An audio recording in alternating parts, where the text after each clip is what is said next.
For the longest time in the DC universe, Joker and Harley were quintessential. These enemies of the Batman went together like peanut butter and jelly. However, about 5 years ago, somebody took peanut butter and said, you know what? It tastes better with chocolate. Kick the jelly to the side, and Punchline is the new chocolate. If you don't like peanut butter and chocolate, then stop watching my channel because that's just unnatural. Hey, my name is Mr. X. Welcome to the Extreme Channel. We are giving away $1,000 statues to you guys. If you want to know how to win one, stay tuned for later in the video. Hey everybody, today we are looking at the 1/3 scale statue of Punchline made by Prime One Studio. So if you're unfamiliar, Joker and Harley broke up. Broke up so much so that Harley actually started helping Batman chase down Joker and his new partner. That's right. Punchline is very adamant that she's not really Joker's new girlfriend, just his partner. Now, Punchline is like Harley, but not at all. The way I like to compare them is, if you remember the cinematic versions of Joker, first in 1989 Batman, we had Jack Nicholson. That was very much like Harley, in my opinion. He was really funny and made jokes and still crazy. Then if you look at the Dark Knight, Heath Ledger version of Joker, he was just sadistic and homicidal and crazy. That's Punchline. Punchline is really messed up in the head. So she was actually a college student when she started making her first kills, and she was killing homeless people just to see what it's like. And then she eventually killed the dean of students while she earned her way into Joker's partnership. Joker was actually watching from the closet in the dorm room. And she is just homicidal, psychopath, crazy, like scary crazy. Where Harley, you're a little scared she's just so nuts, you don't know what she's gonna do. Here, you know this bitch is gonna kill you. So she doesn't have any superpowers to say, but she's very good, particularly with knives, acrobatics, stuff like that, and she is now Joker's partner. But again, she's been very adamant in the comics that she's not his girlfriend, so she didn't replace Harley, she's a partner. And maybe this is the partner that Joker always needed. This particular statue is actually meant to partner with this Joker statue right here that I recently reviewed. It's actually supposed to go right in the front.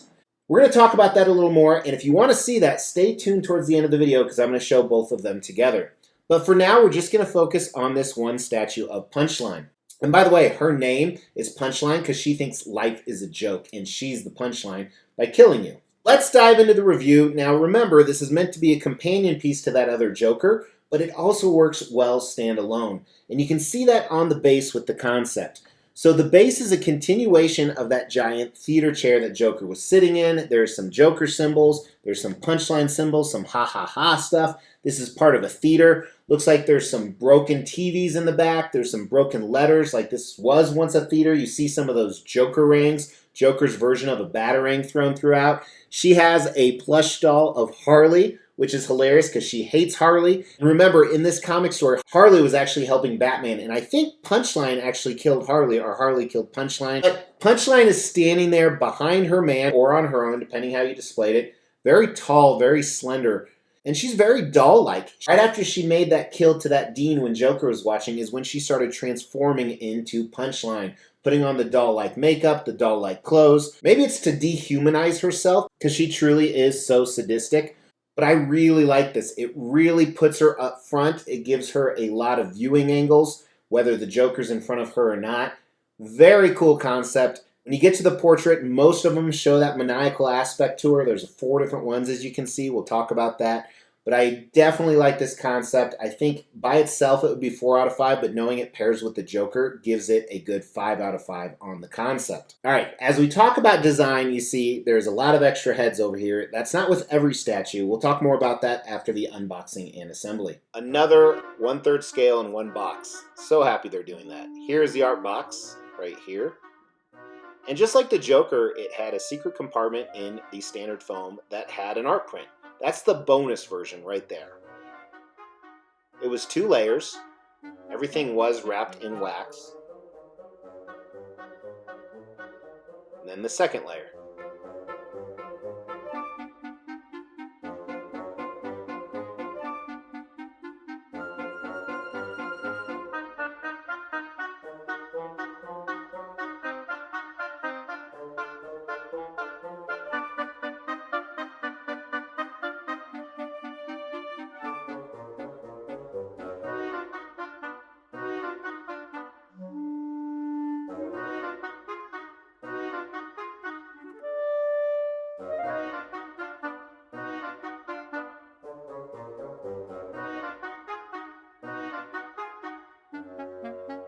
Okay, so regarding the assembly, everything went pretty well. You saw that they had the instructions there. That art print, that's only for the bonus version. Again, I said they made 2 versions. Let's just talk about that right now. So there's 2 versions, a regular and a bonus, or a deluxe, or whatever you call it. So the regular only had 1 portrait. It was this sinister smiling one right here with the lips closed. But the deluxe not only had 3 additional portraits, but portrait holders, as you can see right over here. So let's look at the 3 portraits it offered. One, another sinister smile, but her mouth is open. Kind of an angry smile, that's what I call this one. And then one where she's biting her lip. Now initially when I saw this, I thought the biting the lip would be the one I liked, but I really like this one with showing the teeth and the sinister smile. I also think it fits the diorama really well, especially if you put Joker in front, which obviously is another display option if you want to spend the $3,000 to get them both. And we'll talk more about the price later in value. Otherwise, everything fits really well. Let's measure it. So this one does take up a lot of room. It's a huge base. So it's almost 20 inches wide. And then deep, now this is without Joker, is about 14 inches. And then all the way to the top of her ponytail is 33 inches. Really, really tall piece. But like I said, everything fits well. The reason she's so tall is so you can see all of her, most of her behind Joker, which I'll show at the end. But yeah, I like it. I can't find anything wrong with the design. I think it's a 4 out of 5. I think the extra head holders are good. They could have done some hand switch outs, but knives are kind of her thing, so I'm glad they stuck with that. Paint and sculpt. I always say this, so I don't have to say it again, unless you're new here. So if you're not new here, just plug your ears. Prime One, DC. So Prime One Studios, the company that made this is obviously from the DC universe. They're 1/3 scale here. This is what they do really good at with paint and sculpt. She's not an exception, although I don't think she's as good as some of the other ones. Here's some video. All right, let's check out the lady here. And what really strikes me about this is a lot of times these Prime One Studio statues have a big sense of realism. Like it's not exactly from the comic book page, but they did their own twist on that. I don't see this here. This feels like it's really from the comic book page. That's evident in the base here, all the different colors, very similar to the Joker. There's the Harley plush with a zipper on the mouth, which I think is just fantastic. But fully sculpted. It does look sculpted, though. It doesn't look cushiony, kind of like we saw on the Joker chair. Really quick, these are what TVs used to look like for you youngins, and they were heavy as hell. So they were cathode ray tubes, a CRT in the back that kind of did a rear projection. And the big ones, the big screens, actually had 3 of these inside of them. Not with the casing, of course. But I like how they're destroyed and bent, and they're old. There's some cracked screen there. You see some of the batterings throughout. And then, like I said, I think these cement blocks, maybe I just don't know the story well enough, used to be actual letters. Almost look like they were trying to spell something, but they look like real concrete. I think they did a nice job, but it is a little bit cartoony. Some more movie film, just like we saw on the Joker. That's kind of cool. What I really like is what they did with the clothing. So you have this sheer black on her boots and dress that follows the contours of her body pretty well. Then also the rips look like real rips. You can see her skin underneath it. I like how it's almost stretching because it's too tight, whether it's spandex or whatever that looks like. Have these balloon shapes on as detail. Look at these boots, fully sculpted the laces are. Everything's fully sculpted, but I mean, that's a lot of lace. And then think of the paint job on this. They had to paint each lace individually. There's no bleed over. That's done pretty well. Hugs and kisses, the X's and O's, what she's known for. And there's some yellow highlights in those greens that look good. Let's go around to the back here. Good physique as well. Again, the way they stretch that dress just looks very realistic. I really like that. You can see the tiny seam line down there, more of the rips. And the way the boots contour to the body as well. Kind of the shawl she has in the back. I like the movement on it. It looks like it's really moving. Again, fully sculpted other than this right here. So I guess I take that back. It's not fully sculpted. But still looks pretty neat. The flow of her hair is fantastic too. That's one thing. Very long hair. And that's why the portrait displays are so high. But I like how there's these individual strands throughout. falls all the way back. And then the scrunchie or hairband she has up here really reminds me of Harley. Wonder if she stole it from her. But I like how it melds into the purple.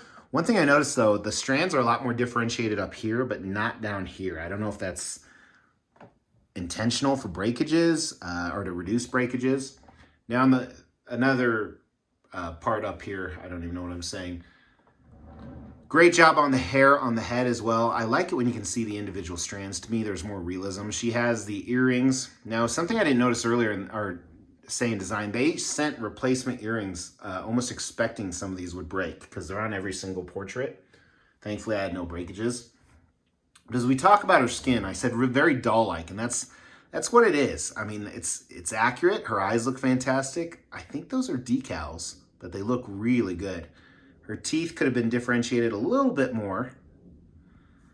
And let me go to the one where she's kind of biting her bottom lip. Just kind of something cool different. Otherwise, the portraits are pretty similar other than the mouth. The hairstyles are all the same. They could have mixed up the hair a little bit. That would have been nice. More of a design. But yeah, I think the paint and sculpt overall is very good, actually. I like it. Sculpt, I like it a lot. Like I said, very similar to the Joker. I think she's better than the base. I really like the clothing, how they did that. I think it's a very strong 4 out of 5. One could argue a 5 out of 5. But I'm sticking with 4. Paint. Her portraits are so doll-like, but I know they're supposed to be that way. But it does bother me a little bit because I always feel like a lot of these 1/3 scale DC pieces have a sense of realism to it, and I don't see that in her portraits. However, it's still really good overall. I'm also going to give the paint a 4 out of 5. But is she worth the big price? So she costs, just like Joker, $1,500 if you get the one with the 3 extra heads and display holders. And then also that art print. And they made 500 of the ones like this. They made 100 of just the regular. You know, I remember back in the day, they would always make a lot more regular versions than they did exclusive or deluxe versions. But now it's the total opposite by far. You know, I nabbed this, same place I got the Joker from Todd Father at Spec Fiction. Again, he was over at my house. You can check it out right here. He got me drunk, did a lot of weird things to me, including making me order these. But so glad I did. Excellent customer service, fast shipping, and cheap shipping too at that. Very cheap shipping for both of them, so I really appreciate that. So make sure to check them out. There's a link in the description below. But is she worth $1,500? She's the only 1/3 scale Punchline statue I know of. Granted, Punchline is less than 5 years old, I believe. So the popularity is not someone like Harley who's been around forever. I have seen a recent custom quarter scale that looked really good. But again, that's a really small edition size, probably like 30 or so. I'm going to give her a 5 out of 5 on value. You know, Joker, I gave him a bad score for value simply because there's so many Joker options. There's not with her. And I really feel like if you're getting a Joker statue, you want a Punchline and a Harley to pair with it. That's what I plan to do, put Harley on one side and her on the other. If you want to see what that looks like, check out the Extreme Channel's social media. Instagram, Facebook, and TikTok. The link for that is in the description below. Now, does she have the X factor? Is she 5 out of 5 statue? When I first saw her, I was really, really impressed. Like, blown away impressed. Like, oh, I'm instantly going to PO this. And then I decided not. I don't know. It was something that was a little off-putting until Todd got me really drunk. But I'm so glad I did. I think she looks great. I can't wait to see what she looks like in the display. While I'm not giving her a 5 out of 5, I'm going to give her an overall 4 out of 5. Very strong statue, way better than average. And it's rare that these Prime 1/3 scale pieces are below a final score of 4. So what do you guys think? Was it time to replace Harley with someone else? And if so, did they pick a good choice? Throw that down in the comments below. I'd love to interact with you guys, see your opinions, and you guys could win a statue. As we try to grow this channel, we like to reward you guys for watching and subscribing. So because of that, every 5,000 milestone when it comes to subscribers, we give away a couple $1,000s worth of statues. We've actually given away over 20 statues. To win one was easy. First, you gotta be subscribed to the channel. You'll get bell notifications when videos drop. Each video that drops, you wanna make a comment on those videos. We pick a random video, we give away statues based on a comment. You can say whatever you want. The more videos you comment on, the higher your chances are to win.